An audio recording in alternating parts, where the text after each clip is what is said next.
Hello, everybody, and welcome back to the Chilluminati podcast, episode 296. As always, I'm one of your hosts, Mike Martin, today, joined by the guinea and pig of LA, Jesse and Alex. You know what? We already established this. We can move on. Did we do guinea and pig, or did we do we teen did doe guinea and last pig. time? Well, then teen doe this time. Who's teen, who's doe? Same guy. It's the same guys. You're going to see there's quite a difference in our Mr. Applewhite this episode. He goes through quite a change, and he almost loses his give a shit. Are you going to tell me that he's going to rip off like a latex mask and like take that little thing off his throat like Tom Cruise, and it's not going to be him this time?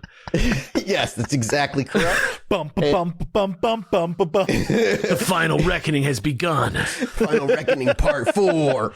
Yo, because it's an AI, dude. Oh, AI's shit. even killing the spy industry now. Good Unreal. God, I dude. just want Tom Cruise to play Big Boss. Like I don't know. I just want that to happen in my lifetime. Let I think it it's an occur. appropriate desire, like an appropriate want. Let it occur. Let it occur. Please let it occur. I'm excited for today's episode, boys, but I'm more excited about patreon.com/Chilluminati pod.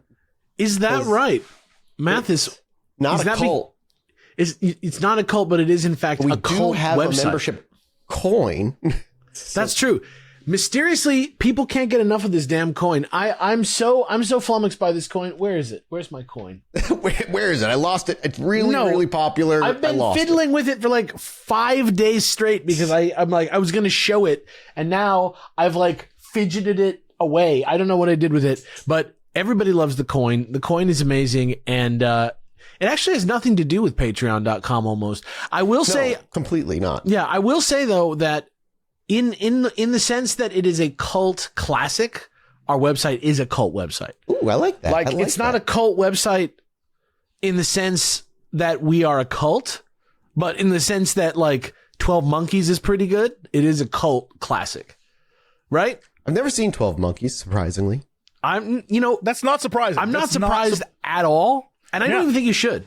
How about that? No. Oh, really? No, Oh. I do. No, I don't know. I don't know why. I don't know why I said. Whoa, I was going to say, it's just not good. Like, No, I love that movie. I was just trying to put a spin on it. I don't know. Go to the website, support us there. It keeps the show coming out, and it doesn't cost you money. You're supporting us with money, right? It's not a purchase. Right. It's a vote of confidence with your wallet. That's what I like to think about it as. yeah. And with all that confidence, I spent months reading about a cult that is still active, that we actively pissed off, actually. So pat on the back, everybody. Love that for us. Heaven's Gate is still active. We're going to talk about that today, obviously. But it was great to see an actual Odie show up in the comment section and be genuinely upset about us telling people the history of the cult, I guess. Hey, sorry, man. Yeah, sorry, dude. Yeah. But not really sorry enough not to do a part 3. So today we are going to pick right back up where we left off last episode. After their 16-year relative seclusion where they locked themselves down essentially into 2 or 3 different homes, and then Heaven's Gate reemerged in the early 1990s with new tactics and a new public presence. Marshall Herf Applewhite now was the sole leader after Bonnie T. Nettles' death in 1985, who cautiously began reaching out again to potential followers.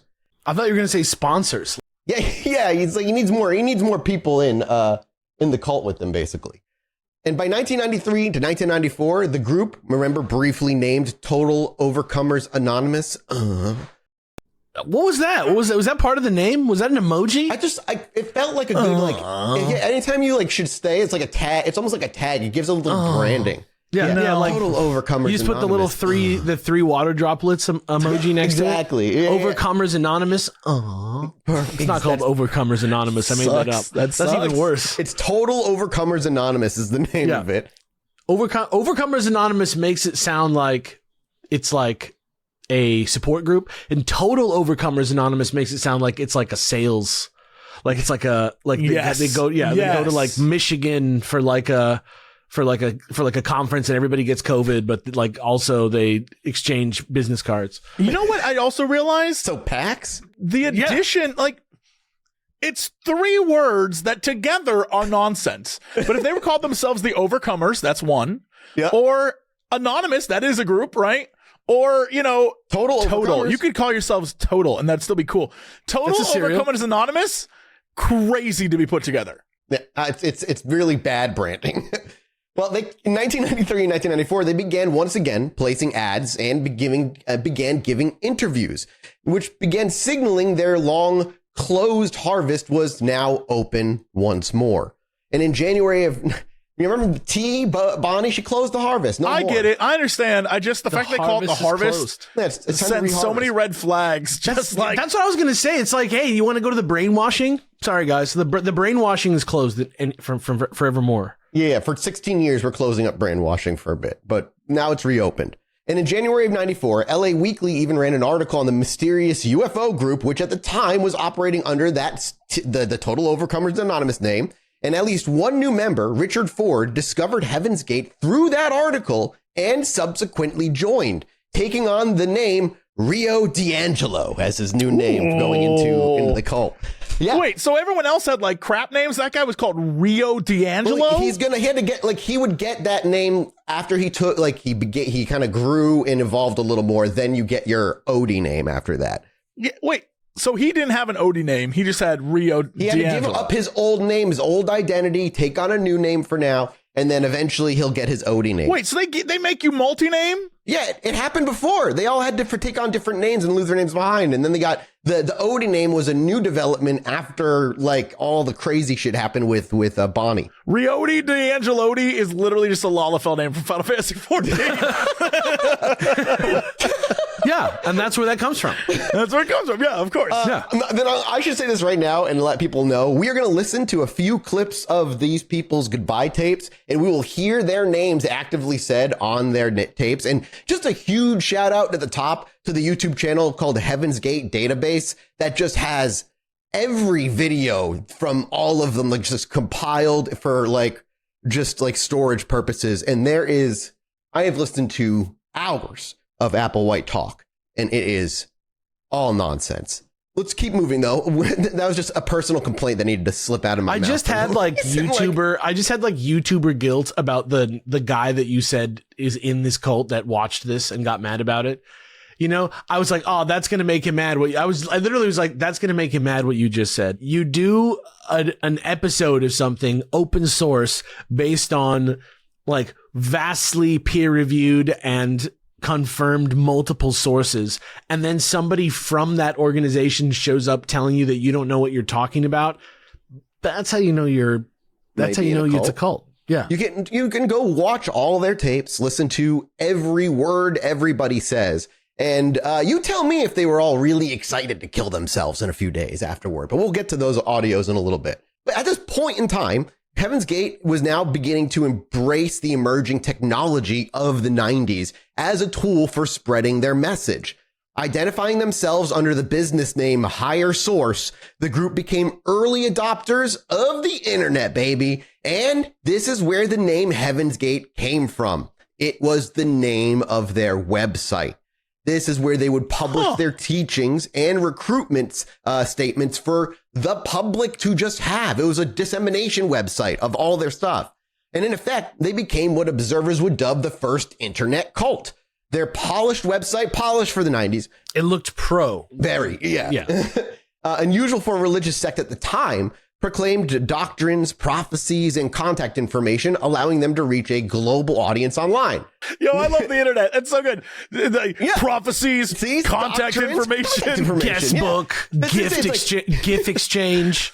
How to level up to the next level. Here's our email if you want to reach us. FAQs, yeah. Signature maker tutorial. And the cult even earned income by designing web pages for clients under the Higher Source moniker at the time, all while quietly evangelizing their creed in their own website, forums, and electronic bulletins elsewhere. Applewhite and his followers kind of just immediately understood the internet's potential. They just saw it for the what it is and what it has clearly become in our day and age. And it was a new puppet stage in a way, from which they could broadcast their message of the next level to the masses. As one scholar actually noted in one of the things I was reading, Heaven's Gate used its website to proselytize and recruit beginning in the early 90s, becoming not just a novelty, but one of the first to truly understand the weight of the instant information being transferred online. Like, much like AI today, the government like kind of didn't recognize what the internet was until it was kind of too late. I mean, it destroyed the music industry before anybody really realized like what the internet was. Kind of like America. Truly, it's weird, right? Like, but it's similar with like AI. How it's like the regulations needed to happen before it's out, but the cult immediately saw like, shit, we can use this and nobody's going to stop us because nobody's really famously the cults, people that are known for like manipulating people into joining them, were like, dude, this is going to be great for us. This is huge. We're going to be able to spread our fucking doctrine even more effectively without even having to encounter institutional education.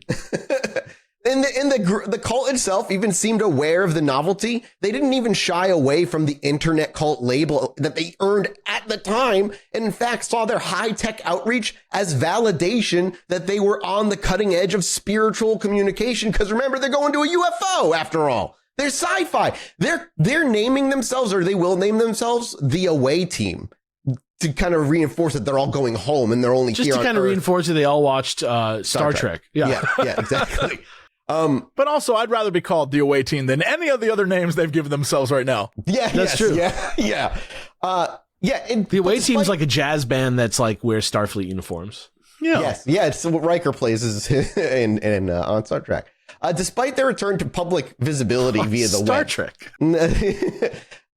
Heaven's Gate did not abandon the secrecy and nomadic lifestyle of its early years, though. They continued to move frequently, even after they came back to the public, and kept a low physical profile. And in 1995, the group quietly purchased a 40-acre rural property near Manzano, New Mexico, envisioning as a remote launch pad community for their future departure. This plan was later abandoned, obviously, due to basically just the practical difficulties of trying to build what they envisioned. I'm just saying that they kept preaching this imminent escape from Earth, hedged by building a long-term refuge. Like, it wasn't coming to terms like, why are we building this huge thing? If we're leaving, why are we building this? Yeah. What's the fucking point? Good point. For the most part, Heaven's Gate renewed recruitment was virtual almost exclusively. Interested seekers could read their 1995/1996 online booklet called How and When Heaven's Gate, the Door to the Physical Kingdom Level Above Human May Be Entered. Yeah, God, he sucks at naming things, dude. That just he works at Square Enix is what the answer is. Or is naming a Dragon Ball Z game. Yeah. Yeah. And they even corresponded like through email with the public. And as 1996 continued on, Applewhite's crew garnered media attention precisely because of this unusual online presence. In the public eye, they were becoming the UFO cult of the information age, a weird hybrid of millenarian-like religion and cyber culture. And even as Heaven's Gate stepped into cyberspace for the first time, internally, they remained as disciplined and ascetic as ever. In fact, their regimen grew even fucking stricter, if you can believe it, as they went into the 90s and prepared for what they saw as the quote-unquote final exam of their quote-unquote classroom. Day-to-day life was, for the roughly 24 remaining members at this time, still followed the tight structure Applewhite and Bonnie Nettles had established in the late 70s and early 80s. They lived communally, often in large rented houses still, and adhered to a monastic routine of study, labor, meditation. Personal possessions, individual relationships were so long since surrendered that the group continued to refer to their human bodies as mere vehicles to be trained and overcome. All members dressed nearly identically, and if you ever go watch the videos, which you can of them, they all have that like haircut, the same exact like bowl haircut. They all look exactly the same. They all dress nearly identically, same with the clothing they use, ate a regimented diet, and observed precise rules for everything from personal hygiene to how to fold their bed linens. Remember, they're not allowed to enjoy food anymore either. Food is merely fuel for the vehicle, nothing more. These guys would have went crazy for Huel. I was about to say, this sounds like a lot of dudes I know in LA, to be honest. Yeah, seriously. Like, a lot of picky eaters are like, I'm just at work and I'm just thinking, why can't I just like absorb nutrients from the sun? I mean, come on, man. Food is so fun. I love food. Some people just don't view it that. Some people are like, look, it must provide me nutrition, and that is it. It's not about the taste. It's not about, it's like, I got stuff to do. They're probably better off, to be honest. Thank you so much to Hunger Root for sponsoring today's episode. And I hate to tell you, but spring is here. And with everything going on, grocery shopping can be a hassle. That's why I use Hungry Root, man. Everyone in my house always has something going on. Me, myself again, and also my pets. It's what I call busy season in my house. And my schedule is so full, I don't have a lot of time to go grocery shopping. And thanks to Hungry Root, I can do it on my own schedule.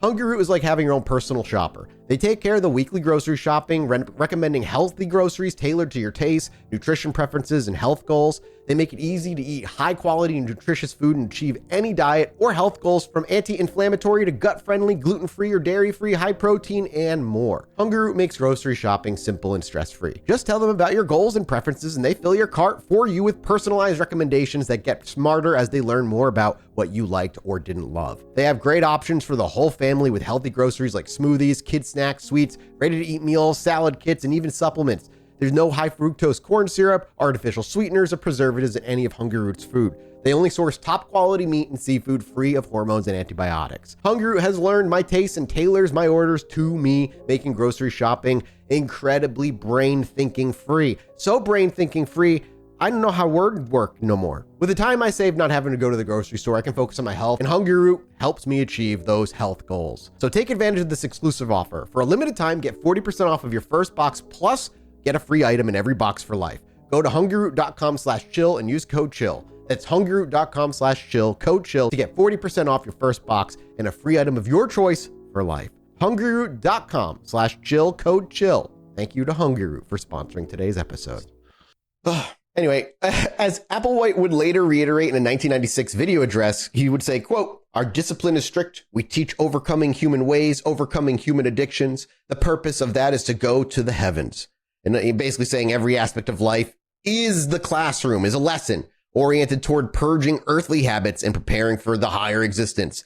And first and foremost among the rule, as we discussed before, was celibacy, everybody's favorite cult rule, which usually isn't a cult rule at all.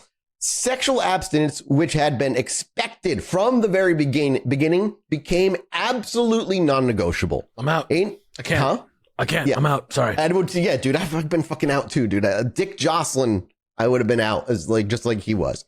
That's what I'm trying to keep. I want my Dick Jocelyn. Exactly. I want my Dick Jocelyn to live on. It needs to enjoy Jocelyn around. Yeah, shout out to the subreddit. Art is fucking great for Dick Jocelyn. Yeah, we got a lot of good Dick Jocelyn stuff. Yeah. That was fun. Yeah, in the 1990s, the group took another extraordinary measure to suppress sexual drive and gender identity. Measures far beyond what they had attempted before. Members were already largely androgynous in appearance. The unisex clothing, identical haircuts, adoption of gender-neutral names. Identical haircuts? I missed that bit. Yeah, I told the little. I just said they all got the bowl haircuts. They all have bowl haircuts. No, I understand. I just didn't know that when you said they all got bowl, I didn't know everyone was like, that's every single person. Yes, that's creepy. I would be like, hold up. What? The adoption of their gender-neutral names like Jamodi and Levodi. Now, Applewhite pushed the renunciation of sexuality to its furthest extreme. Surgical castration. Again, I'm out. Sorry. Believing that lust and gender were ties to mammalian human nature, Applewhite and a select few male followers voluntarily, and that's important, he didn't force it on them, but he heavily encouraged it, voluntarily underwent castration procedures in order to neutralize their libido energy, basically. The idea had simmered for years in their doctrine, with Applewhite often taught that the next level beings were genderless and that ideal devotees should strive to be sexless angels. And around 94, this notion turned into reality as several of the male members, ultimately a total of about 8 of them, it's 6 to 8 by various accounts, it depends on who you're talking to, elected to have their balls removed. And they referred to it as having one's vehicle neutered, underscoring that the body was merely just a vehicle or plant to be pruned. Having your vehicle neutered, dude. Dude, that sucks. Fuck that. I would be so out. Fuck that shit. No way. The castration initiative was undertaken with a mix of somewhat secrecy, but those in the know, zeal. different recollections from different people suggest that the idea may have first been proposed by one of the younger male adherents rather than Applewhite himself, an indicator that like the kind of just showing that like the group was like almost all one thought, that whole idea of a cult operating as Applewhite. And like, this feels like something Applewhite would have decided himself.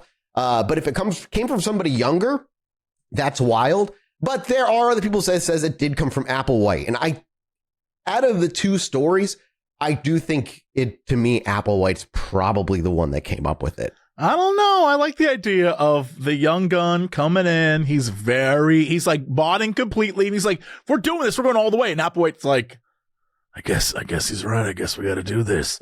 And then they all did it. If your question is how the fuck did they do it? Because I can't imagine a hospital would just do it. You're right. In one instance, a member who had worked as a nurse attempted to perform an in-house castration on a fellow follower. This ad hoc kind of, I guess you call it a surgery, went badly, nearly causing the patient to die, and proved way too disturbing even for some Heaven's Gate loyalists, with at least one member having fled the group in the aftermath of this poor event. Just a botched, misinformed surgery that just was like so fucked up that they were like, that's it. I'm out. She wasn't even a surgeon. She was a former nurse. Dude, and she was like, I can do this. They had their cult. Who are they going to go to? They only have themselves. They're probably the closest person to a doctor they have. Sure, it's just heavy duty, man. Yeah, and so it's heavy duty is correct. So they didn't do there's all sorts of different ways you could do it. They were like, no, we're going to cut those things right off. Yeah, they're like, we're getting these fuckers off. But after this one close call, Applewhite decided to agree that maybe if we do this in the future, we should do it professionally. And in the next subsequent months, a handful of male disciples quietly went and obtained medical castrations at a hospital somewhere reportedly outside of the US. We don't know where. It's probably Mexico, it seems. But Applewhite himself underwent the procedure as well. A step that for him underscored his total commitment to the principles he taught to me, and also points to a next step of his self-hatred of himself. His whole story is the hatred of himself. And this feels very like just the next way of him punishing himself, even if he's not doing it consciously. And after March 1997, after they've already killed themselves, autopsies would later confirm that multiple Heaven's Gate members, including the 65-year-old Applewhite, showed surgical scarring. So we confirmed by paperwork that yes, they did this. Dude. It wasn't just rumor that this happened. Yeah. And within the group's belief system, this drastic step to them made perfect sense. If the human body was just a temporary container and sexual desire an obstacle to enlightenment, why not just remove that source of that desire? As one of the younger members using the name Stimoti explained, the surgery eliminated, quote, hormones that keep the body intoxicated, stupid, empty-headed, and blind. So, totally brainwashed. Again, Stimoti, Stmody, Stimoti. Applewhite framed it as a means to sustain a more genderless and objective consciousness. In effect, castration was the ultimate and obviously irreversible act of devotion to the group's aesthetic ideals. Another step where you're volunteering to do this, and by doing so, I can't imagine you do this and you see a way out of this cult at that point.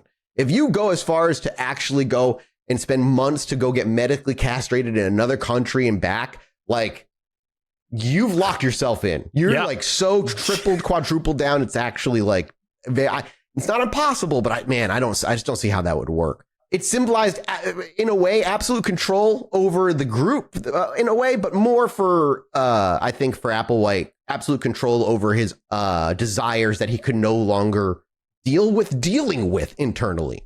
And apart from the extreme castration, Heaven's Gate in the 1990s continued many of the aesthetic experiments they practiced before. They cycled through austere diets. At one point in 1994, the entire group undertook a master cleanse fast for weeks, consuming only lemonade with cayenne and maple syrup to reset their bodies. That's it. I mean, that still happens today. People use that cleanse. That's a very specific, I get it. I've never done a cleanse like that. I can't imagine. It seems like it's going to be good for you because it seems natural, but then you realize that you don't like do stuff like that naturally. Yeah, your body. You know what I mean? Yeah, it's like even though it's like real stuff, it's not like that's what an animal would ever do to their body. Yeah, right, exactly. Further on, they also toyed with eccentric projects reflecting their focus on self-denial. For example, Applewhite. Yeah, it's fucking crazy, dude. Your balls are probably gone, so you probably, maybe you just. Oh, they're definitely gone. Yeah. So basically, Applewhite launched an anonymous sexaholic celibate church concept, trying to repackage support group for celibates, and had members attend 12-step meetings for addicts, hoping to find kindred people who yearn to overcome their sexuality in this weird fucking I don't know what he was trying to find there. I don't know what the goal was, but he did for a little bit. And these outreach experiments, I guess you'd call them, yielded no new converts at all. All they did was reinforce the idea Heaven's Gate offered a radical refuge for earthly indulgence if you couldn't stand being horny. And by the mid-1990s, the group truly saw itself as an elite monastic order. Tell me I'm wrong. You can't stand being horny. Dude, he can't. He hates the thoughts he has. He hates being gay at the time he's in because he's not accepted. I can't stand being horny. It's either you go make Heaven's Gate or you invent cornflakes. You never know which one it's going to be, but that's what always happens. It's one of the two. We should cover that dude at some point. They called their communal home a craft or classroom and viewed Applewhite, who's now exclusively called Doe. And I can't wait till we play the clip of him and you hear, I don't want to spoil it. As both teacher and father figure, each action, no matter how mundane, was kind of just practice for the next level. And concurrently with these lifestyle extremes, Heaven Gate's theology in the 90s grew more apocalyptic and confrontational. In the group's early years, as we've talked about, T and Doe had hinted at doomsday scenarios, spoke of coming recycling of Earth, how they would be killed and resurrected again. After Nettles died in 1985, Applewhite was forced to adjust the doctrine again to account for her departure, quote unquote, and he began emphasizing that ascension might require leaving the human body as a refresher. And by the early 90s, he took this idea further, openly preparing his students for the possibility that, they might actually exit their bodies intentionally in order to achieve the next level. This shift is evident in Heaven's Gate's language during the mid-90s. In 93, they published a document called the 88 Update, the UFO 2 and their crew, in which Applewhite reflects on the group's past and suggests that the door to the next level might not remain open indefinitely.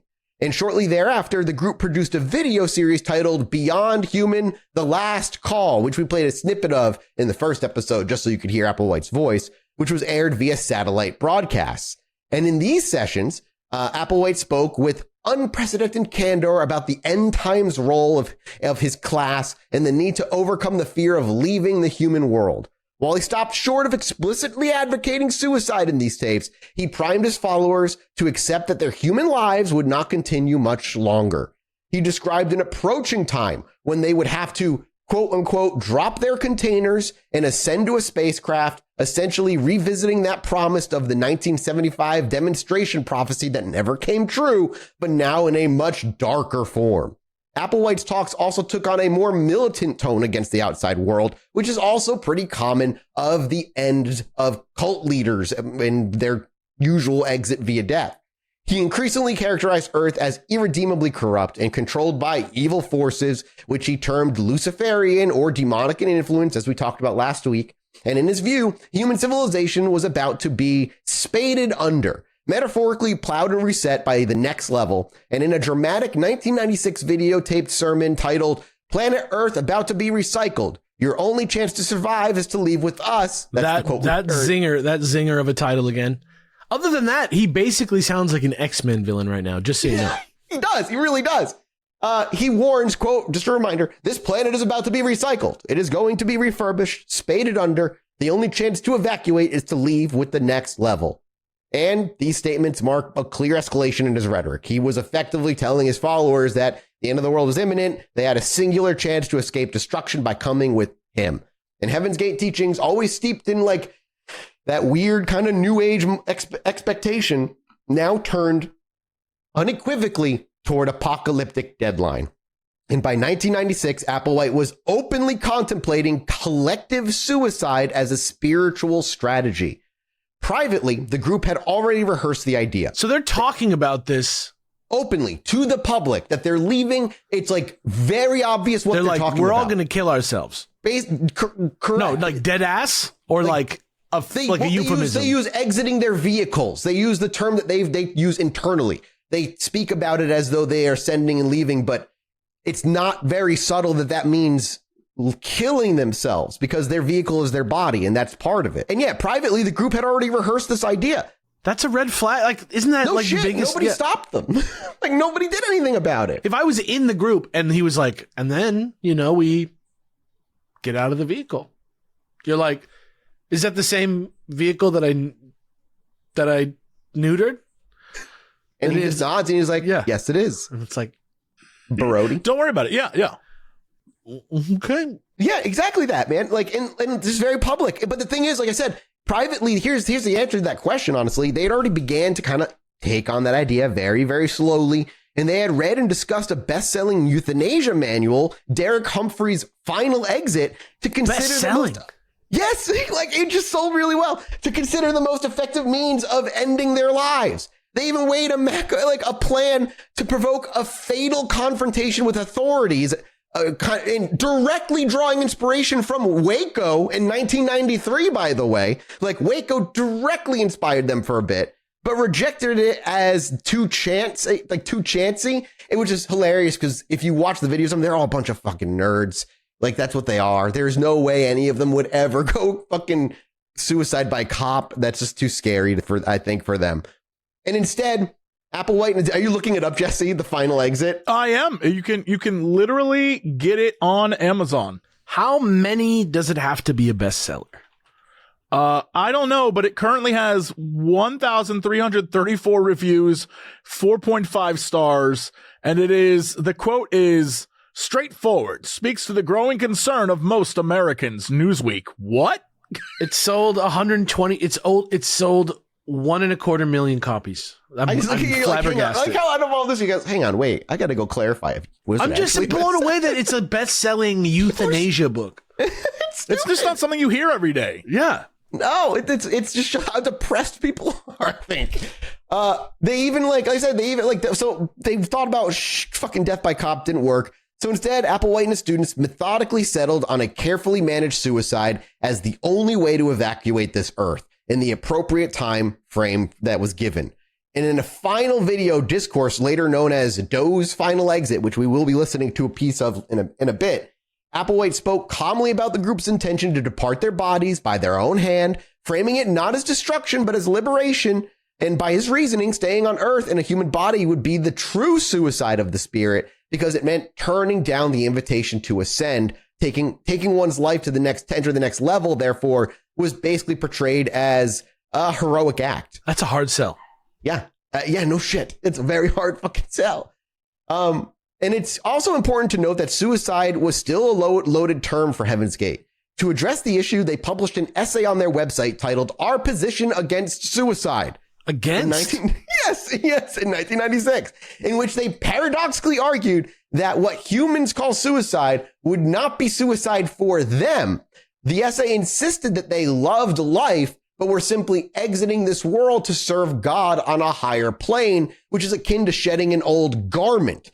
The true meaning of suicide is to turn against the next level when it is being offered. And he does a little Uno reverse card. And he says, basically saying our position against suicide is our position of staying here on Earth, which is true suicide. Checkmate, atheist. So it's just like it's only cool when we do it, basically. Correct. Well, because they're not committing suicide. You're committing suicide by not going with us. Yeah, because you're staying on Earth and getting recycled, and your soul's going to get recycled in that true suicide.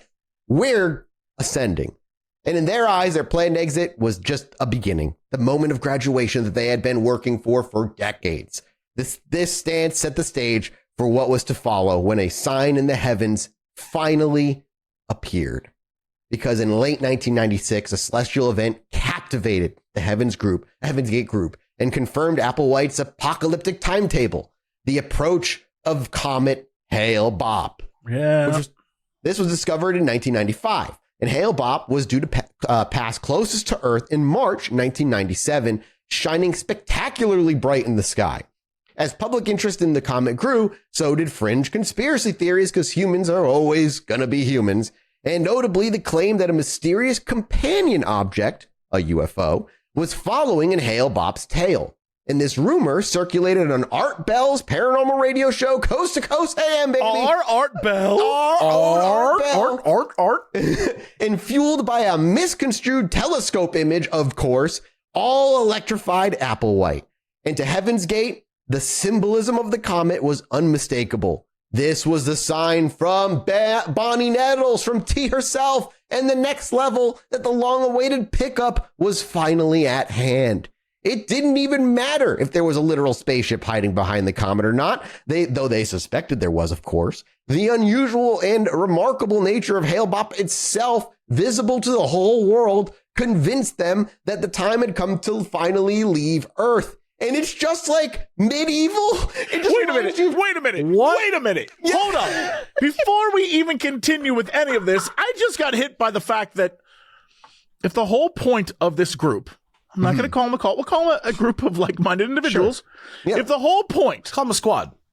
if the whole point of this squad was we are going to leave our bodies so we're not recycled and get out of here, how is there a dude on the YouTube video saying he's from this group? Well, remember, so Applewhite said that this is their chance to leave. They don't know when the Earth is going to be recycled, but Look, understood. But if that So was their they're chance to still- leave, why would anyone join in the cult now? I'm sorry. Well, hang on, like-minded individual wait, group. so- why so- would you do that? Dance team. we'll get into it. We're going to get into some of the It modern just stuff. hit me. That seems like I want to ask this dude questions now. No, we'll get into their modern Does he day think he's stuff. going to get on the, like, it's going to come back around? We'll get into it. Hail-Bopp? It may just like let's get. I don't want to spoil it right now. Sorry. We'll get into it. We will It get into just it. hit me like, hold up now. Wait a minute. Yeah. No, it's absolutely an extremely fair question that obviously gets answered. Don't worry, we will get into it. Okay. All right. Obviously gets answered. I'm here for that. But yeah, the comet itself was enough. It was their sign. It reminds me of medieval times when they'd see a comet in the sky and they see it as an omen or something. It's like that same idea, that same mentality. Avatar: The Last Airbender, of course. Yeah. Exactly. Thank you so much to today's sponsor, Hero Forge. I got no script for this, dude. This is just me and my unadulterated nerdy love for Hero Forge. If you haven't heard me say it before, Hero Forge is something I used for years before they even got to work with us. I fucking love them. If you're a tabletop RPG or minis nerd like I am from both of those things, then you need to head over to Hero Forge right now. You can create your own mini to a degree of customability and like actual precision that you can find nowhere else. You can create so many different of your creatures and characters. If you're a player in a tabletop RPG, you can create your character down to the nuanced detail. If you're a DM like I am, you can create all kinds of different monsters and so on. And if you are lucky enough to have a 3D printer in your home as well, you can even just buy the digital file instead of buying a full physical mini for way much more cheap, and just print it at your house. Or if you want to use their high quality, different plastics, brass, colored plastics, customizable sizes and bases, then have them do it. They're extremely affordable, and we make it even more affordable by just using the code CHILL at the at your checkout there. That's all you got to do. Use code CHILL. Let them know we sent you, because I love nerdy stuff. I love companies that do nerdy stuff and really look out for their consumer, and Hero Forge is absolutely that. Thank you so much to Hero Forge for sponsoring this. Thank you so much for just being an awesome freaking company. And also, thank you so much for making my players cry when they see the kind of monster I drop down in the middle of the map. In early 1997, as Hail-Bopp grew brighter in the night sky each week, Heaven's Gate went to red alert internally. Applewhite announced to his students that this was it. The graduation that they had been preparing for in March of 1997, was here. And in March of 1997, they updated their website with a final impassioned message to the public titled, Hail-Bopp brings closure to Heaven's Gate.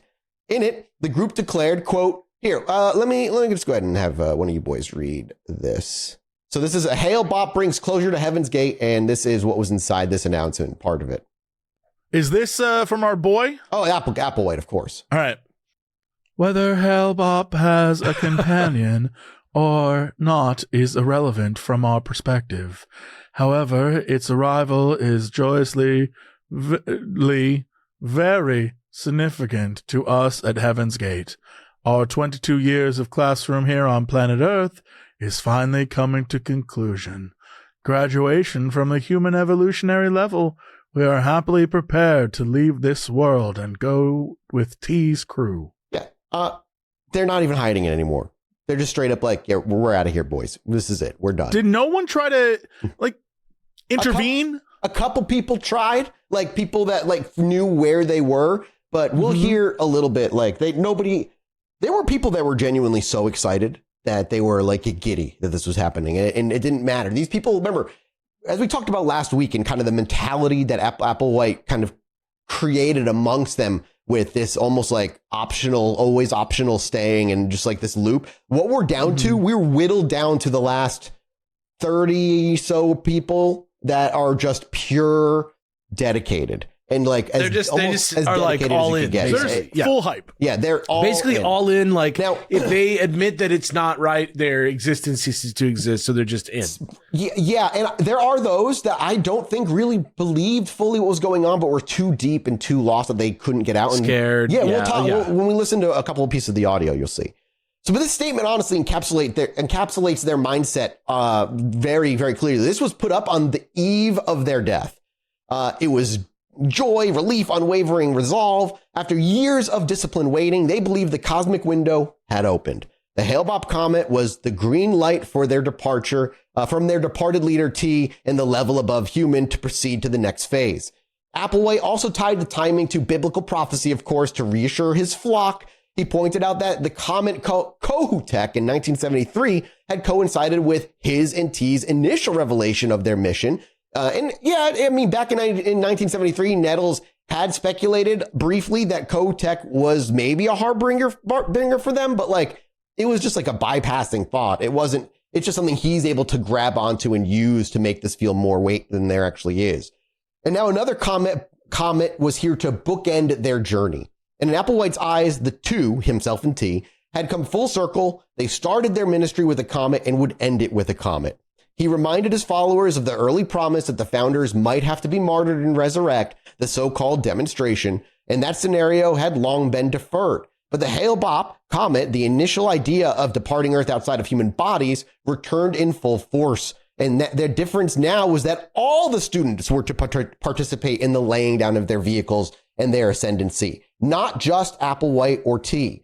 This was, in essence, planned mass ritual death, like in a very weird, religious, almost magic way. Cast not as a tragedy, at least externally, but as transcendence. And in final group meetings before March 1997, Applewhite described in detail how the graduation would unfold. There are indications that he framed it in almost celebratory terms. They were preparing for the exit Earth. They were preparing to exit Earth and rendezvous with the spacecraft that would ferry them off to the next level. And each member was given a chance to voice any doubts or ask any last minute questions. And while some questions... real quick, do you think this is all just like a big cult that's kind of gotten out of hand and we're all just doing this because we don't know what else to do and it's a huge mistake? No, man, don't worry about it. Okay. Yeah. Game time. If you ever decide to torture yourself and go listen to some of the question and answers, it's an exercise in watching a man to say nothing for 10 minutes to answer a question and never actually answering a question. Oh, I follow the news. Don't worry. Yeah, fair enough. Is it that question over and over again with like non-answers? No, not really. It's kind of like softball questions and just everybody's too like, it's like too late for a lot of these people in their mind. One member in a farewell video likened the comet's arrival to the arrival of a bus that they'd been waiting decades to catch. The bus to heaven, baby. They truly believe that by the time Hail-Bopp slipped away into space, they would no longer be on Earth on their way to heaven, which was a physical place to them. Not everyone who followed T and Do stayed until that final exit, though. A few longtime members had peeled away from Heaven's Gate in the years before 97, and their personal stories kind of show a revealing light on the cult's powerful hold and its obvious limits. The two figures, known as, just for their sake, Sawyer and Frank, offer kind of counterpoints of doubt and loss that contrast with the perfect loyalty of those who graduated. And again, we'll hear a little bit of like the waveriness in their voices of their reply, but of their final goodbye videos, rather. But you'll never hear them say anything that goes against it and how creepy it is. Sawyer, who was a member from 1975 to 1994, had been an utterly devoted individual for 18 years. He even rose to the rank of a group overseer, people who oversee to make sure nobody's getting sexy with each other and stuff. But human urges ultimately pulled him off the path. In a moment of forbidden indulgence, he later credited with his saving his life. He snuck a peek at a TV and found himself mesmerized by images of women on MTV. Hell yeah. Fuck yeah, dude. Satan set him free. He liberated him. The truth, dude. The cult mandated strict celibacy, even as a sexual thought was a serious lapse. And overwhelmed by the surge of long suppressed desire, Sawyer broke a major rule, and man, he literally just jerked off. An act that filled him. No. Yeah, it filled him with guilt, but also not my Sawyer. No. But in a moment of post-nut clarity, he had the realization that he could no Guys, I longer. think I'm in a cult. Yes, This is fucking bullshit. He literally came. That was that was better than anything I've Wait, done hold in on. fucking Mathis 5 has years. got a joke. It's coming. He totally overcame the cult's grip. Oh, I thought you were about to say he came to a conclusion. Oh, he that also would be. total I thought we were doing a overcomers. bit. No, I thought we had there's a whole bit thing too. going. I had total overcomers as the joke I went to. Yeah, This one. I'm there with you. Either I'm way, with you 100%. Literally, I'm proud of both of you guys. In a moment of post-nut clarity, he realized, shit, he couldn't do this shit anymore. This was too rigid. That felt too good, essentially. He literally was like, I couldn't do the suppression of human nature anymore. Rule. Fuck That it. sucks. Yeah, dude. He literally just, if everybody jerked off one time, how many more people would have been fucking saved by this shit? I ask that question every day. It's a very good question that should be held to everybody's standards. Knowing that this personal failure barred him from the coming ascension now, and desperate to avoid the extreme step of, removing your nuts, he made the agonizing decision to leave the group, saying, I told Doe, I feel like I need to leave the group. Didn't sound that agonizing, my guy. So he got me a plane ticket and gave me $600 for a new start. Yeah, Applewhite gave him $600. I don't know. That's like 1994 money, so it's probably still not much more than $600. But hey, He's like, yeah, Cummings pretty good. All right. Yeah, See you, I love dude. it. Sorry. I can't believe that's MTV is what got this dude. You know what? Yeah, he saw that video of what is that money for nothing? Like I want my MTV. the animation from like 1989. And he was like, "Oh shit, dude! Oh, I gotta get out of here." In later talks with him, he kind of would refer to himself in self-deprecating manners, calling himself a pitiful person for lacking the strength to graduate with his classmates. Honestly, he'd in be all retrospect, right. He fucking saved himself. And he does feel... No, he's fine. He says he feels a bittersweet regret, a lingering belief that Heaven's Gate promises were real, but coupled with the knowledge that his friends died without him, quote, I could have graduated with them. I believe that 100%. T and Doe gave us the instruments to brainwash ourselves, actually wash out our humanness from our mind. Like the fact that he actively uses the word brainwash, but he means it in a literal, like washing the brain. I mean, I guess he phrases it in a perception of like a good thing. Yeah. He thinks it was like cleaning the brain. He still kind of has a guilt about it. His story obviously kind of just shows that there was like, he fully didn't believe 100% clearly. If coming once was like all it took, I guess like, I don't think he fully believed. And then we have the other individual, Frank. Now he offers another window into the mindset of a defector, one that's colored by heartbreak instead of horniness. He spent 18 years in Heaven's Gate, nearly half of his life by that point. And by the early 1990s, he was deeply embedded in the group's insular world. But in the summer of 1993, on the cusp of his 19th year with the cult, Frank was struck by what he describes as a gut feeling that he could not ignore. He literally says, it was this deep gut felt misgiving. I just knew I couldn't remain in the cult anymore. He recalls like a strange intuition that hit him out of nowhere. Acting on that instinct, he made the wrenching decision to leave and to beg for his longtime girlfriend, also a fellow member, to come with him. He left the compound and returned to his parents' home, trying to rediscover normal life as best he could after nearly 2 decades under Doe's strict guidance.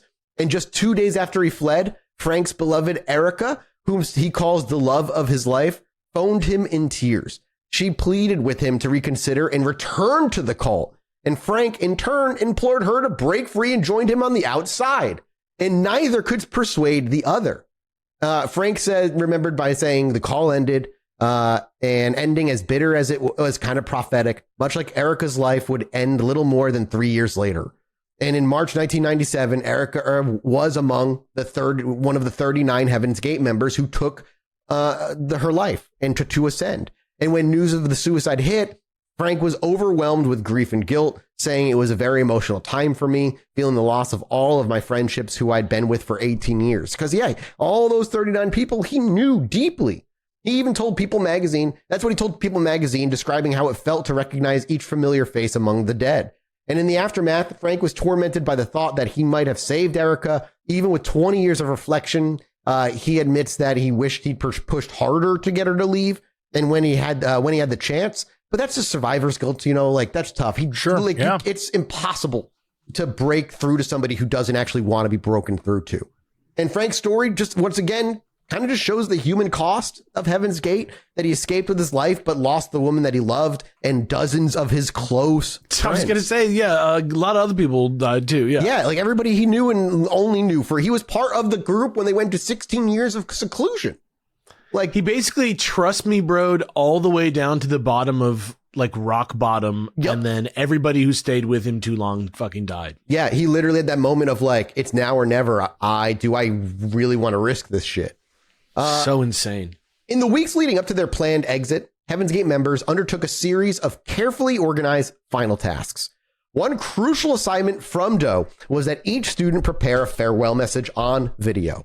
And beginning around March 19th, 1997, they recorded what would later be known as the exit statements, individual goodbye testimonies to the world. In these video statements, some filmed in pairs, others solo, the Heaven's Gate devotees appear astonishingly cheerful, serene, and resolute at times. They address their families, former friends, future audiences with gratitude, conviction, explaining that they're about to leave this world by their own choice, and joyously so for many. Many of them explicitly say that no one is pressuring them, and that this is the greatest honor for them to shed their human body vehicle, and that they know this is the right step. Their demeanor is upbeat, often smiling and even joking. And as one commentator who viewed the tapes described this, that they said they were heartfelt but visibly elated farewells. And this is just truly, it's really weird to listen to. I listened to a majority of them, a good couple of hours, but I did not listen to all of them. It's a fascinating look into human psychology, I think, and to be able to look at some and see who you really are true believers and others who are, I think, just fucking trapped and they don't have any way out in their eyes. It's really kind of creepy too. And the content of these messages is weird. Over and over, the members refer to their upcoming death as graduation, moving on to the next level. They thank Applewhite for guiding them. Some make lighthearted quips that kind of show an inner peek at the group's weird sense of humor that that hadn't actually abandoned them. And one longtime member, Chilluminati, ends her exit speech with a playful 39 to beam up. A Star Trek reference, obviously alluding to the 39 of them that were about to fucking kill themselves. Boss baby vibes on Star Trek. Yeah. It's really true. It's the only thing they've ever seen. Yeah. And the others around her laugh and applaud when she does that. Another member looks directly into the camera and says, "We're all choosing our own free will to go to the next level. I couldn't be happier." Several specifically addressed ex-members who had left the group, urging them not to doubt or regret the Heaven's Gate teachings just because of what was about to happen. And then Sorority, for instance, speaks of former classmates and advises them to trust their personal experiences with T and Doe rather than the media's portrayal of the graduation. In all of these statements, there is a repeated theme of joy, confidence, and clarity. The speakers appear almost unnervingly at peace with the drastic action that they're about to undertake. Their words carry this weird undertone that we know something the world doesn't, and we're excited to prove it to you all, as many cults do. And Man, in 1997, so dark. it is dark. It gets so dark. In March of 1997, just before their planned departure, Heaven's Gate members recorded all their farewell messages, and we're going to go through some of these right now. In these exit statements, like I said, they explained why they were joyful and grateful. And this first one we're going to play is of a guy who is utterly ecstatic, genuinely, that he's out of here. He's sitting next to, if you go watch the videos, he's like the first one on the video. The guy on the right is the one that's talking. He's utterly ecstatic, and the guy on the left looks dead. And like in the camera, he's like expressionless, and he looks like he is disassociated from the whole thing. So we're going to play this first piece of audio for you now. Okay, before we move on to Questodi, one last question. How do you feel about what is ahead for us? Oh, hey, this is the happiest day of my life. I mean, I've been looking forward to this for so long. Some would probably sit here and, I mean, somebody on the other side of this camera watching this tape would probably say, what's going on? You know, you all must not have a life, or you're deluded, or you're brainwashed, or whatever the thinking might be. It's hard to tune into. From our perspective, from my perspective, this is godsend. I mean, this is the answer to everything. You know, these flesh vehicles. I mean, if you use the analogy of a car, and, you know, people may keep their cars for a long time before they finally wear out and they clunk out and they die on them, and, you know, they go and get another car. Or some people, they say, well, you know, here's a newer model. It's much nicer. And this one, you know, doesn't quite perform the way I could, and I'd like to move into this new car. So get rid of the old one, get a new one. I mean, that's about all we're talking about. It's not a big deal. I'm talking too long, so I'll pass up. And that is the end bit of about a 15-minute ramble where he calls out preacher Copeland, whatever his name is, because he's like greedy for money and stuff. It's wild. It's a wild rambling. He goes on forever. Yeah. Go ahead. Thoughts. I'm curious. No, well, I mean, like, I do kind of feel that like Copeland and all those dudes definitely are like the bad side of Christianity. No, but it's like good point, dude. Now he's gonna go kill yourself, I guess. All right, awesome. Yeah. You're all so wrong. You know what I mean? But I mean, I guess that's the way, you know, cults and or conspiracy theories. Like, there's always a little bit of truth. That's how you can sell the insanity of it. Yeah, absolutely. Like, you can say, well, all these other religions are bad, and we're correct because of these guys who are doing bad things, when really it's not everybody. But you can say that because then it justifies what you're doing. Yeah. It definitely had the like, even though there was a cheerful note to what he was saying and he was all smiles, it definitely had like a little something's wrong vibe to it. Yeah, for sure. Well, actually go into this next one. Listen, you're going to hear this woman's voice crack, and the reaction from the people around is what's really creepy. So while he couldn't be happier and was super excited, let's listen to an excerpt from a different tape. Okay, we have Janoti and Livodi with us today. Livodi on the left, Janoti on the right. How long have the two of you been in this classroom circumstance? Well, Janoti and I, both these vehicles ended up being a couple that were in Oregon in 1975, and we took these two vehicles. You've probably heard of the news media story in 75 about a bunch of people disappearing from Walport, Oregon. Well, we're still here, and not for long. We're very happy and proud to have been members of Tito's class, and couldn't be happier about what we're about to do.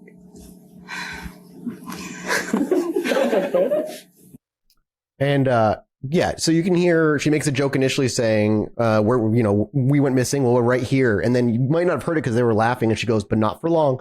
And then continues on, and you can hear her voice. You watch the video. She's like about to cry. She's cracking, and everybody around her just laughs at that and like makes it like funny, almost like, well, what are you laughing for? Like, I don't really know. Like, it's just very creepy and kind of strange, but it immediately shows not everybody wanted to do this. There's no way in hell you watch that video and listen to her and say that she was, Livodi over there was excited to be fucking leaving this place. Yeah.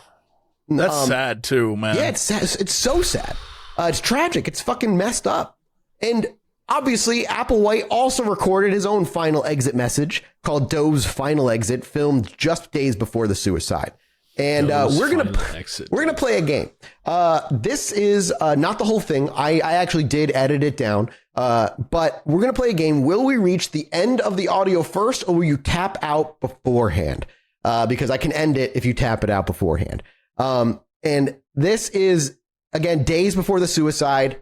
Applewhite's goodbye message. There is an end. It's not like 10 minutes. This is Applewhite now? Yeah, this is his final goodbye, and his final goodbye is about 45 minutes long. And this this isn't even 10. I'm going to tell you right now, it's not even 10 minutes of it. It's less than 10 minutes by a good chunk. We'll see if you tap out or we reach the end. Here we go. This is March 19, 1997. And I'm Doe. Some called our partnership T and Doe. That's not my name, but that's how I'm referred to on planet Earth at this time. I've been talking to my students that are sitting in front of me about talking to you. And let me say that our mission here at this time is about to come to a close in the next few days. We came from distant space, and even what some might call, and we're about to return from whence we came. And I'd say that when we say we came from distant space, that we're talking about what your religious literature would call the kingdom of heaven or the kingdom of God. And we came for the express purpose to offer a doorway to the kingdom of God at the end of this civilization, the end of this age, the end of this millennium. And now that we're about to return, just a few things we wanted to Are you tapping out? Yeah, you want to you. And of course, we are aware that if you want to win the game, have not been given an ingredient of knowledge, information by that kingdom, then you certainly will have no capacity to know that I'm telling you the truth or that this information has any validity.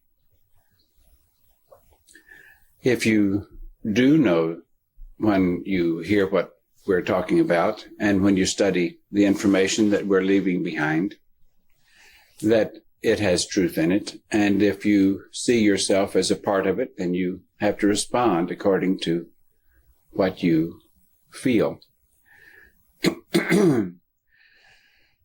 We came from that time, that space. I keep expecting this to go somewhere, we had to and we're gonna get some like something, and he just is like, we didn't. It's like Alice in Wonderland. We came into them. Would you like? Are you tapping out? Mid-70s. Yeah, My fuck it. partner, I don't want to listen to this T anymore. and I came in. Jesse, would you like to tap out or not yet? yeah, I'm fine. Nothing that we haven't already talked about on this show. He's talking about that him and her like got together again. Like still, he's like still just saying the first thing that he was saying. Yeah. That isn't even. You didn't even make it 5 minutes. That was the longest, Was like however long that was. About 3 minutes or so of it. That was, and that's hours and hours and hours of just that. Did you listen to it all? This goodbye message I did because it's less than an hour, luckily. Did you get the sense that he wanted to do it? I listened to his goodbye message. I've listened to hours of him. I haven't listened to every single video that like exists of him giving speeches. It kind of gets it. I didn't, obviously I only listened to 5 minutes, but where my head was at during that was that he's kind of reasoning it out for himself. Like he's like kind of bargaining with himself whether or not he wants to go through with it. That's how it felt to me. But I don't know. The way when he says, my name is Doe, and like at least that's how when he says that on the video, if you watch it, what he does is he goes, my name is Doe, and he lifts his hands up in like I guess that's fucking my name. And what you hear is the slap of his hands coming up. and going down and like, and I guess That's it's my name. exactly how I heard it. Was just kind of like he kind of thinks that's dumb. Even Yeah, exactly. Yeah. He's lost his give a shit in every way. He does not care anymore. And he just goes on and on. Like I said, it's the only way to evacuate Earth. We're happy to leave, blah, blah, blah, blah, blah. And this tape, along with all the students' exit statements, was left queued up to be discovered by whoever would inherit the group's legacy. Because beyond the videos, the Heaven Gate members put great care into practical preparations for their departure too. They settled financial affairs, paid off outstanding bills, and even got mundane matters in order. Like, police later found that the group had paid their final rent, utility bills, and even library fines in advance, leaving no loose ends. I mean, they're not Fines. monsters. Yeah, right? Yeah, exactly. Yeah, they paid off their library fines that they had. It's so weird. all right. They neatly packed bags and suitcases for each person as if preparing for a trip.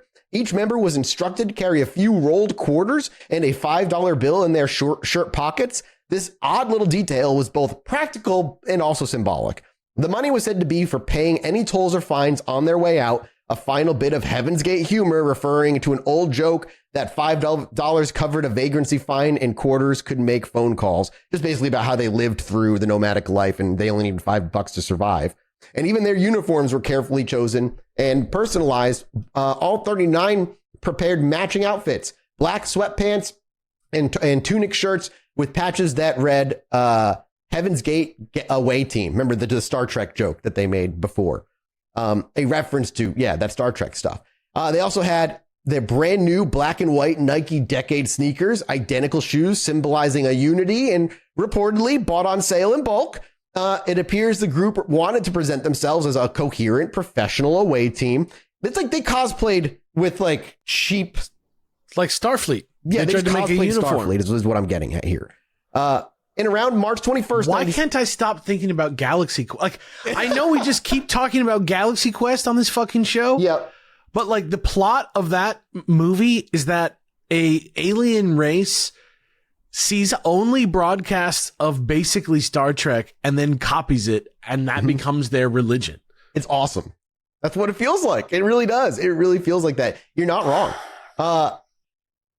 They around March 21st, 1997, having completed the recordings and readied the materials, the group had a final celebratory meal together. All 39 went out to a favorite restaurant, Marie Callender's in Carlsbad, California. Hell yeah. The old Carlsbad Marie Callender's. That's Get the a- favorite place. They Yeah, wore I guess their- get like a chicken pot pie, call it a life, man. Yeah, man. They wore their modest street clothes, nothing flashy. And according to the restaurant manager, they were in excellent, enthusiastic spirits. They all ordered the exact same thing, a hearty last supper of turkey pot pie, salad, That was right. Turkey pot pie and salad. salad, dude. iced tea, and a cheesecake for dessert. And they politely After thanked- after all that non-pleasure, Yeah, they sin had to one go last with the time. most Man, if only the- pleasurable it's thing a- they could do. if only the masturbation man had hung in there. Maybe he could have had one night where he like let That it is loose. weird that they would say, you know what's our last night on Earth? Let's like, that would be like if your whole thing was, I am celibate forever. But before I die, I'm I'm begging. going to order me up one of them prostitutes. Like, Yeah, it exactly. feels like, why? What would be the point It's then? like it's all bullshit then, right? Almost Yeah. like it's just all fucking bullshit and they all just don't want to be here anymore. And over several days in late March of 97, Heaven's Gate carried out their final act, a carefully orchestrated mass suicide inside a luxurious mansion in Rancho Santa Fe, California. The deaths occurred in coordinated shifts or waves, allowing some members to assist others before taking their own lives. Investigations later determined the sequence. It went like this. The suicides began on March 22nd and continued into March 23rd and 24th, happening in 3 groups. In the first wave, approximately 15 members swallowed a lethal dose of barbiturate sedatives, phenobarbital, mixed into sweet pudding or applesauce, their choice, and washed it down with vodka to accelerate absorption. After consuming this mixture, they then lay down on prepared bedding and placed plastic bags over their heads. And the plastic bag was a fail-safe to induce asphyxiation once they lost consciousness from the drugs. Each person who exited in this manner was attended by a partner still waiting for their turn. Once the drugs had taken effect and respiration ceased, fellow members would remove the plastic bags from the face to ensure no unsightly suffocation evidence for the next level reception, and then gently drape a purple cloth shroud over the upper half of the body. The purple shroud, about a square yard of fabric for each, was another ritualistic kind of element, evoking perhaps a royal or sacred covering of some sort. It simultaneously provided a modicum of privacy and uniformity in death still. Each successive wave of suicides was carried out with the same meticulous procedure. The second group of about 15 disciples repeated the process after tidying up from the first wave. And finally, a third group of 9, which included Applewhite himself, went last. Marshall Applewhite was one of the final 3 to die, a deliberate choice that allowed him to oversee the event until the end, basically making sure everybody did in fact kill themselves. And alongside him were 2 of his closest associates, both longtime female members that remained by his side during this. And after Applewhite ingested the poison, these 2 women helped cover his head with a plastic bag and stood by as he passed. They then removed the bag and tenderly arranged a purple cloth over his lifeless body, their beloved teacher now at exit. And the 2 women then proceeded to take the barbiturate vodka mix themselves, lay down next to each other, and likely pulled bags onto their own heads in this final moments. And being the last ones alive, they died with the body bags still on. The only ones found with their plastic on their faces, since no one remained to remove them. In this way, all 39 members, 21 women and 18 men ranging from 26 years old to 72, methodically ended their earthly lives over a roughly 72-hour period. God damn. And when authorities eventually entered the house on March of 26, 1997, they were met with the surreal and haunting scene. 39 bodies lay neatly on bunk beds or mattresses, all dressed in identical black clothing with identical Nike shoes, covered from head to torso in purple shrouds. Each person had a small travel bag next to them and the symbolic $5 bill and rolls of quarters in their pocket. The house was spotless and calm, and there were no signs of struggle or disarray. Investigators found a typewritten checklist that the group had created, laying out each step of the exit plan and apparently ticked off as completed. By each bed, there was a glass and a spoon from mixing the poison alongside with a plastic bag either on the bed or nearby.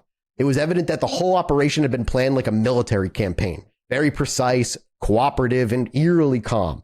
The county coroner later confirmed the cause of death for all as an ingestion of a lethal sedative combined with alcohol, leading to respiratory failure. Many also showed signs of asphyxia from the plastic bags used as a backup. The time of deaths ranged from over 3 days, consistent with the staged groups. Applewhite, age 65 at the time, was found lying on a bed in the master bedroom, a purple cloth draped over his upper body. In line with his own teachings of self-erasure, he was not set apart in any special way, except for lacking the armband patch that read away team. Only the students wore those. He looked just like the others in death, basically, another crew member who had boarded the craft, quote unquote. When the bizarre truth of Heaven's Gate burst into the open in late March, it triggered a media firestorm unlike anything seen for a cult tragedy since Jonestown.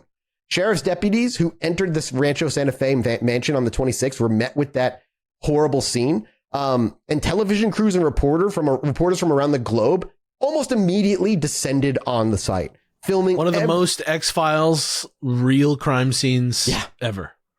They were filming every angle of the story they could. The image of those identical Nike sneakers peeking out from under purple cloth became an instant media icon, splashed on front pages and looping endlessly on TV news. And that's how I remember seeing it. Crazy. It was on TV. The public was obviously horrified, but they were, as people are with true crime, morbidly fascinated. Who were these people? Like, how could they seemingly just leave and commit suicide if they're intelligent Americans? Like, the UFO rendezvous was really what caused them to do this. None of this made sense to basically any normal person on the outside. And in the immediate aftermath, headlines ranged from shocked to sensational. Many outlets highlighted the space alien beliefs and the odd details, like the Nikes and the cult's homemade away team patches, in almost jesting tones, which is why we look at Heaven's Gate the way we do on the outside in pop culture. And the tragedy spawned a barrage of dark humor in pop culture.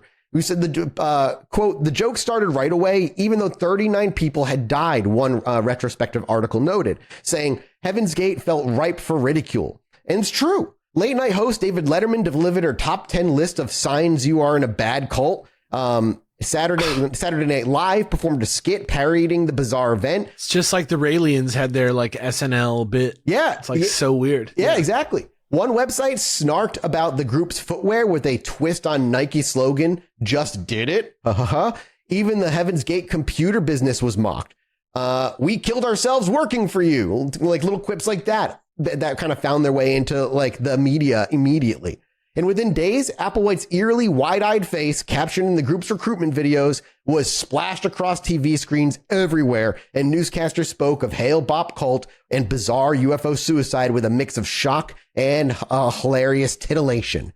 At the same time, more sober coverage unfolded as families and experts tried to make sense of the nightmare that they had just been introduced to.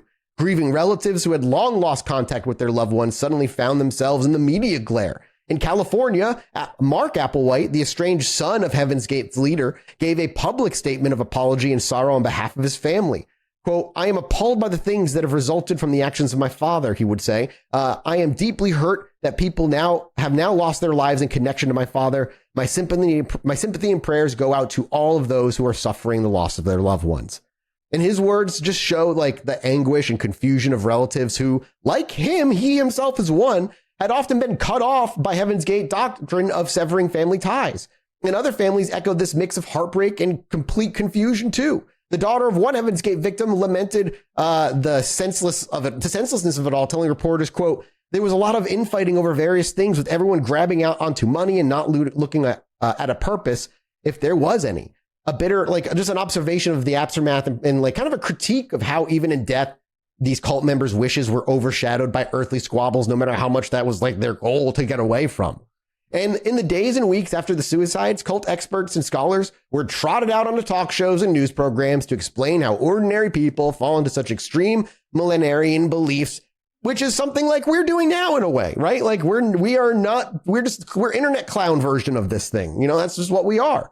And many commentators defaulted to the notion of brainwashing or a Pied Piper guru controlling helpless followers.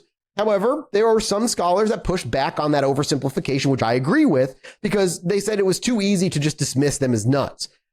This was something actually the author of the book I read, Benjamin Zeller, specifically pointed out.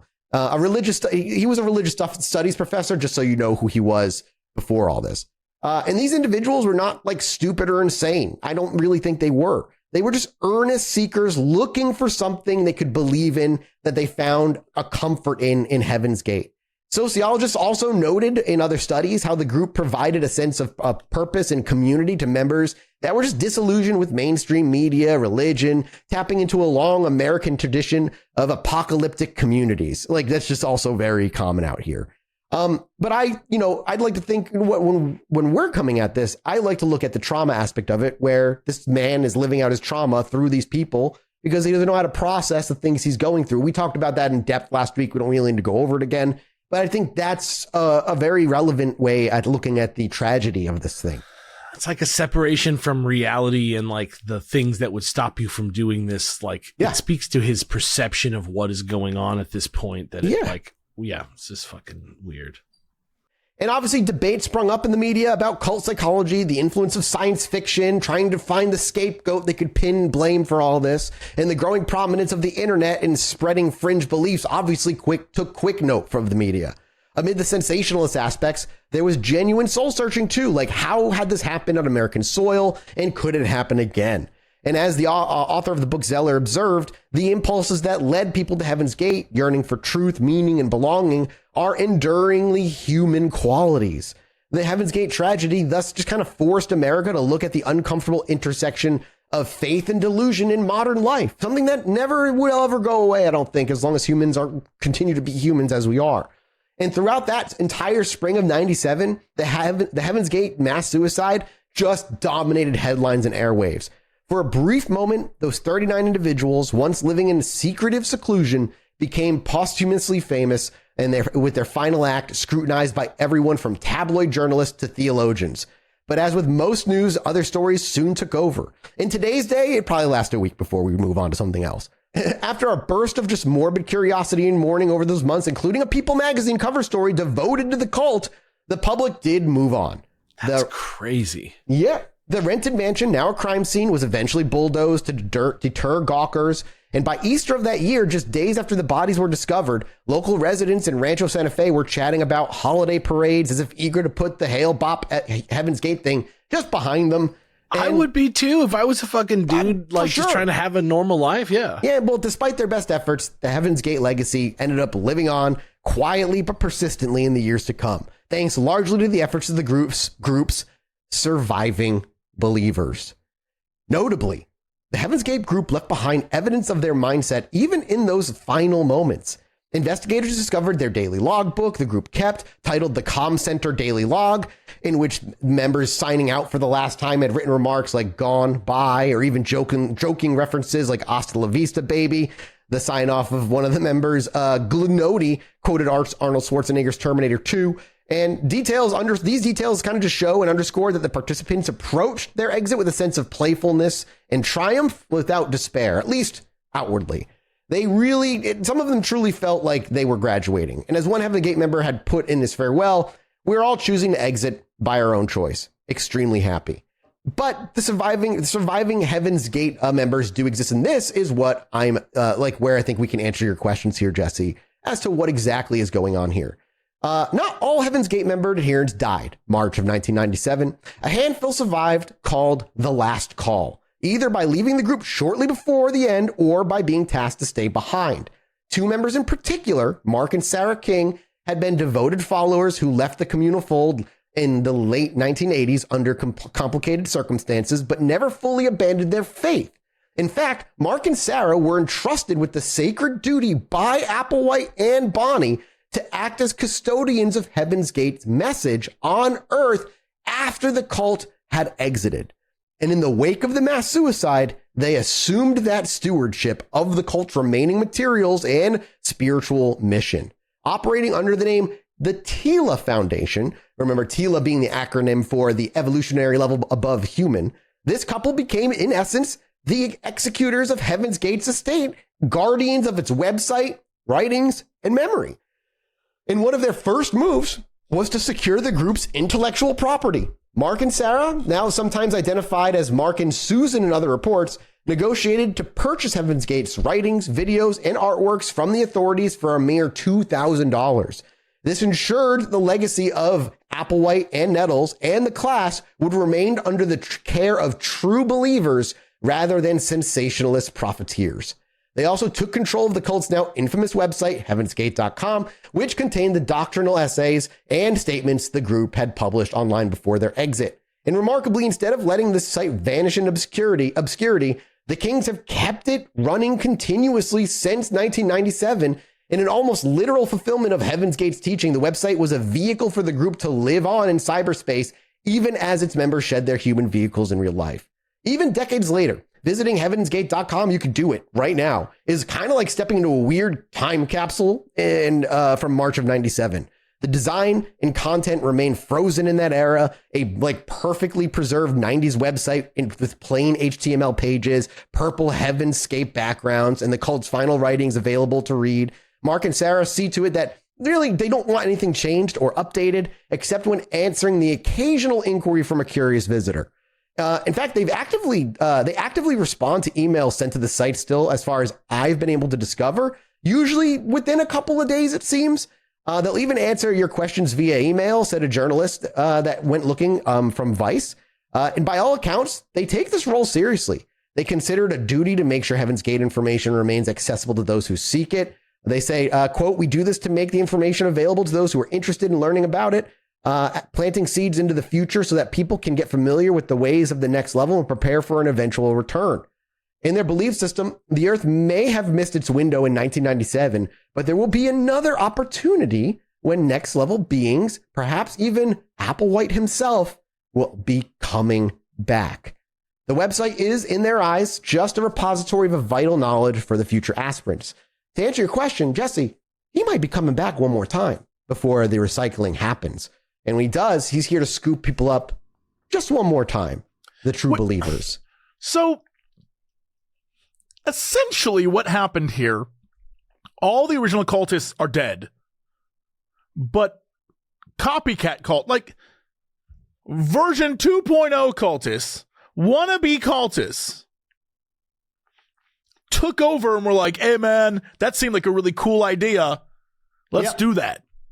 Pretty much. But they were like, they were told explicitly by Applewhite and Nettles to do it. Remember, they were told when we exit, you're taking over. You need it's to be a continuous. You It's need a to be here to continuous. take over. Is there a good record of that? For what purpose? Because he might come back in his new body and come get everybody one more time. Hold up. You're telling me the dude who said, if you don't join us right now, you'll be recycled, said, you know what? But if not, I'll come back and get y'all before you're recycled. One more time. JK, one more Literally, time. here, I'll give you exactly this. The both of them, over the years, they've guarded. I'm with jerk off guy. I would have left immediately. No shit, dude. Jerking off rules. I'm out. These people, the two of these guys rarely give interviews. They prefer to let the site speak for itself. But on the few occasions that they have spoken through media, which you can dig up, their words reveal that their faith in Doe remains unshaking, saying this, quote, Doe will return to this planet. He has been here many times before, pushing mankind along. So they just, because he's the Jesus spirit inside a really weird body. No, I don't think He has so. some weird ideas if that's what's going on right now. Yeah. Wait, And also, if this website proves anything, proves anything, it's literally that they don't know what is like fashionable in web design. No, absolutely not. I don't understand. So he has been here many times. Because remember, Yeah. he is not Jesus specifically, but the being. Right. He's the being that would go in the bodies. Yeah, That's and so fine. He'll come back. But then and get why more people. would, just like crazy question. I know this is wacky. Maybe the guy who responded on the video will let us know. If he was Jesus and set up a whole religion, why come back and set up a whole new religion? Wouldn't you continue the previous teachings? Reestablishing them and correcting some of the mistakes that have happened over the last 2,000 years? Or would you rather start a new thing and kill people? Like, it doesn't make sense. Who else was this magic man? Oh, he had to awaken to himself. Remember, he was having visions. He didn't know really who he was. It was kind of like a weird piecing together. Okay, understood. But if he awakened to his Jesus-iness, why wouldn't he Jesus-y instead of... Because it's a mixture I'm going to make it difficult. Because it's a mixture of biblical, but also Madame Blavatsky theosophy, which is very the opposite of biblical in a lot of ways. Okay, then who else was it? Was he like also Buddha? Is he going to be every guy? He was everyone, dude. He was Cleopatra. He was everyone. I'm about to blow your mind because I think this is, we're getting, as we get to the end here.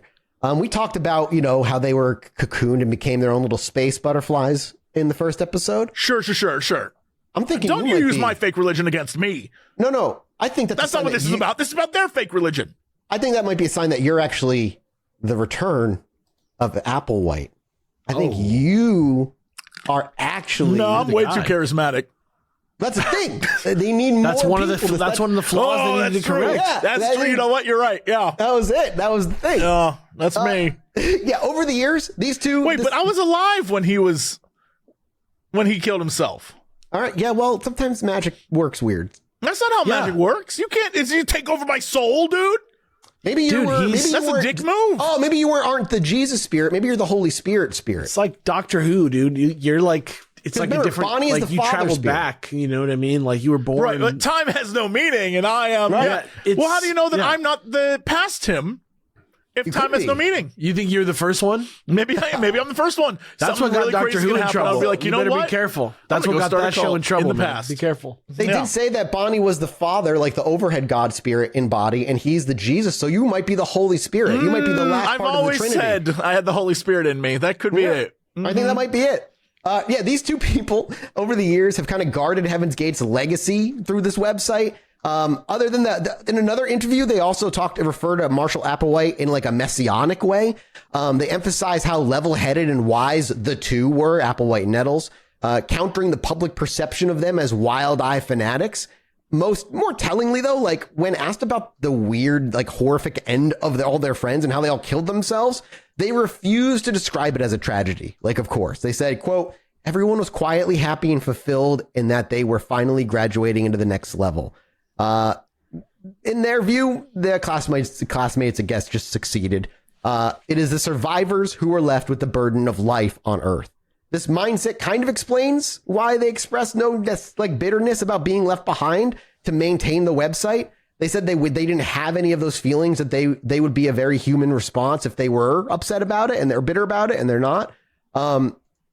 but they in their characteristic absolutist language, they also add, "Don't worry, we will be taken care of," whatever the fuck that means.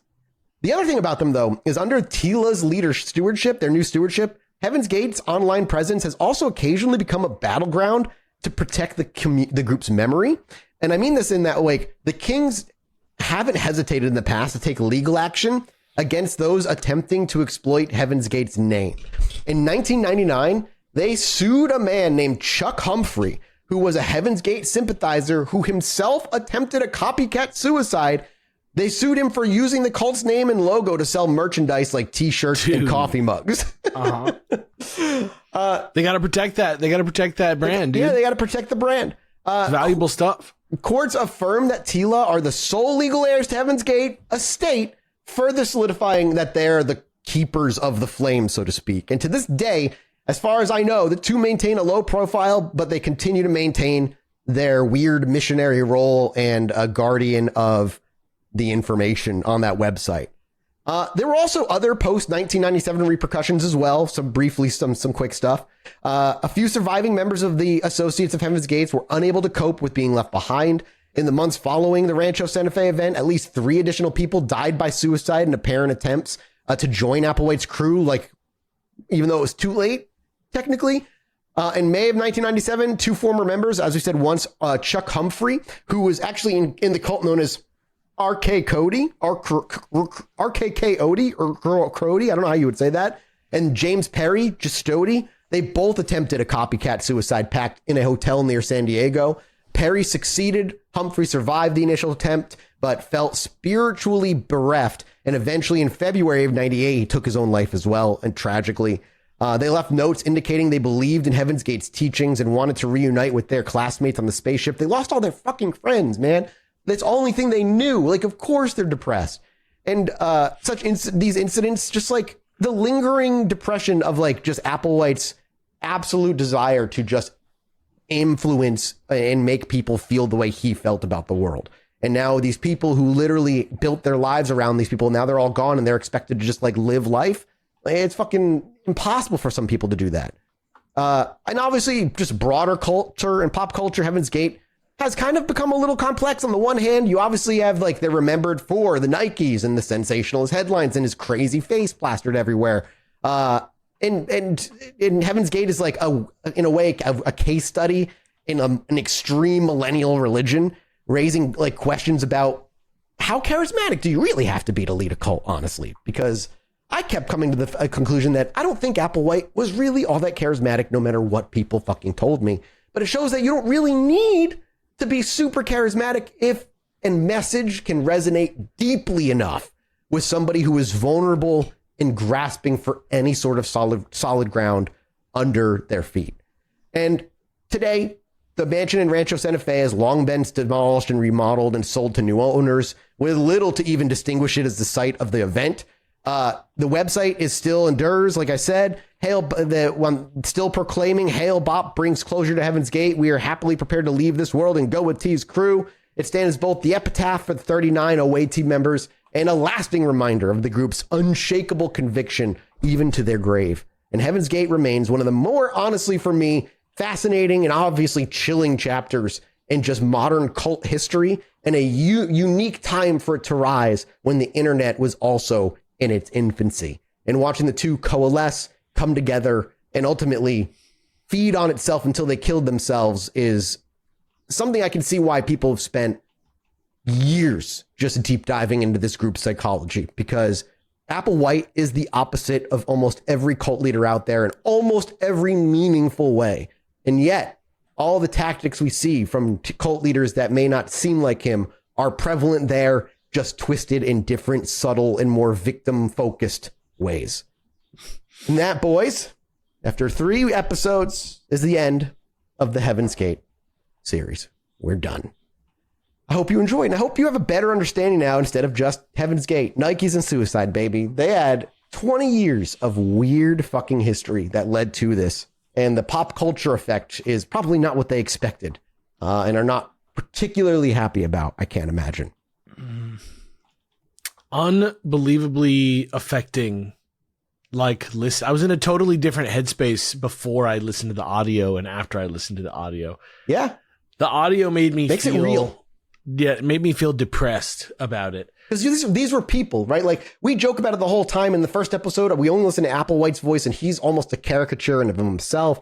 And just the beliefs and the horniness stuff and people leaving because they jerked off. It's all really funny, but then you hear the voices behind the people that are going to take them their lives, and it makes it so incredibly real. Yeah, like if you think it's impossible that you would ever do something like this, think back to that one boss you had that was really bad. You know what I mean? Think back to like the weird culture you had at that one job that sucked that you had. You know what I mean?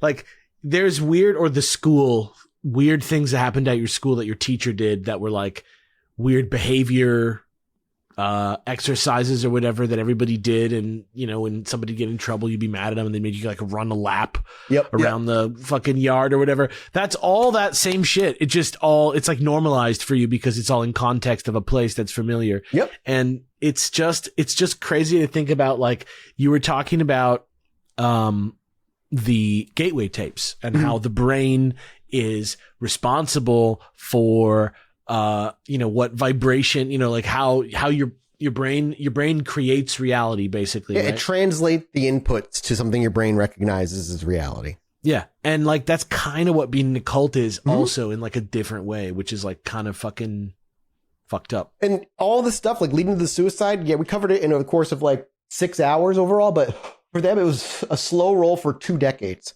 It's 2 decades of slowly changing their theology, slowly changing what was actually going to happen, especially after Nettles died.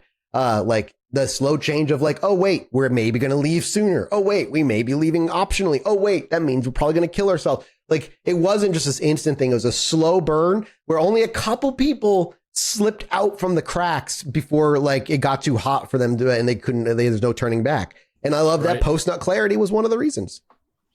Like legit post-nut clarity. Like legitimate, if before you make any important decision in your life, jerk off first, then think about it. I don't know that I like this as the moral of our story. That's what you should take away. If it's yeah, you're about to make a big decision in your life. Take, just a little bit to yourself.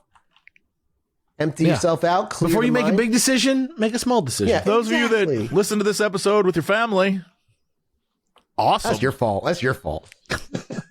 Thank you guys so much for listening. You shouldn't have done that. You shouldn't have done that. That was a mistake. Thank you so much for listening. Thank you so much for supporting us over at patreon.com/ChilluminatiPod. We're off to go do a mini-sode for everybody right now. We'll be back next week with another episode. Is there anything else? New merch is coming. It's not out yet. And we sold out of plushies already, actually. So we sold out of the plushies, They're man. Gone. Go support us on Patreon. If you got some money laying around, go do it there. You'll get some great art. Seriously, right away. And you get another 6 months of minisodes that are not released to the public. Yeah, which are like, and another one right now. Yeah, exactly. All right, thank you guys so much. We're off. We appreciate you. We love you. Goodbye. Hello, everybody. Welcome back to the Chilluminati podcast. As always, I'm one of your hosts, Mike Martin, joined by I don't know who they are. There's two. What? Terrence Hill and Bud Spencer. No. Neo and Trinity. No. I don't understand, and I probably never will. Let me just tell you right now that there's two Leon Kennedy and Claire Redfield. I'm telling you, I think he literally just looked up famous duos. Cheech and Chong. And has just been going through the list ever since.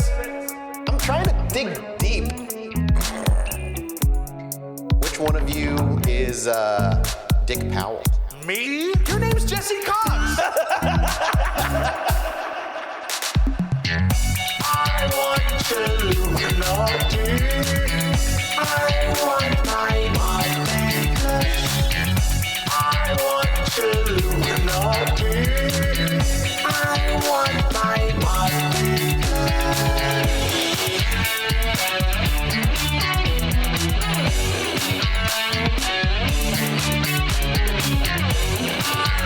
Chilluminati.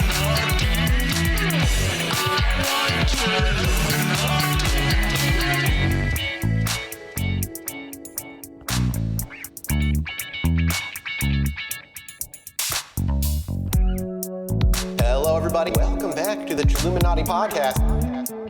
As always, I'm one of your hosts, Mike Martin, joined by Alex and Jesse.